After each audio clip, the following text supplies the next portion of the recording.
You say, well, what's the mindset of the flesh? In verse 7, Paul is going to summarize it as hostility to God. Okay, he's like, well, good. I'm not hostile to God, so I don't have the mindset of the flesh. Well, hang on.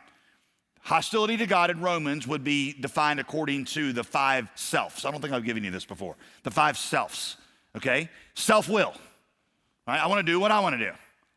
I may, give lip service to God. I may tip my hat to him. I may try to be a good person. I may let him be an influence. But ultimately, at the end of the day, I want to make the decisions.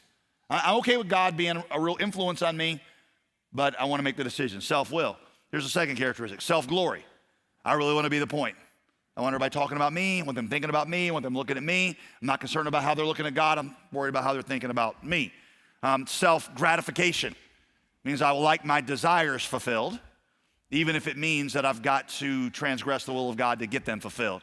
Then there is self-righteousness. I think I'm going to distinguish myself above others, and I'm going to earn my place. All right, self-righteousness. I'm going to show that I'm good enough. And then the last one, self-sufficiency. I'm good enough. I'm going to get good enough that I can overcome, and I can do this, even apart from the power of God. I just think about what I can accomplish. Sin, I've told you before, is the big I problem. The way I teach my kids. How you spell sin? S-I-N. What's the middle letter? I. That defines everything you need to know about sin right there. It's that my will, my glory, my gratification, I'm good enough, I can accomplish things. Self. Fellowshipping with the Spirit means putting God in each of those places where previously you had self. So instead of self-will, you say, well, not my will, but yours be done. Whether I'm talking about what job I take or where I live or what I do with my money or whom I date, it's not my will, but yours.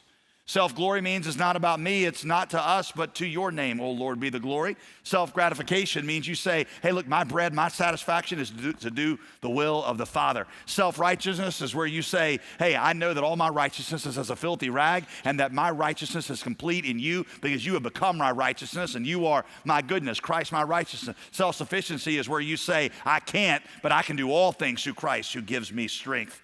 Those are the things of the Spirit. As you think like that, the Spirit surges in you.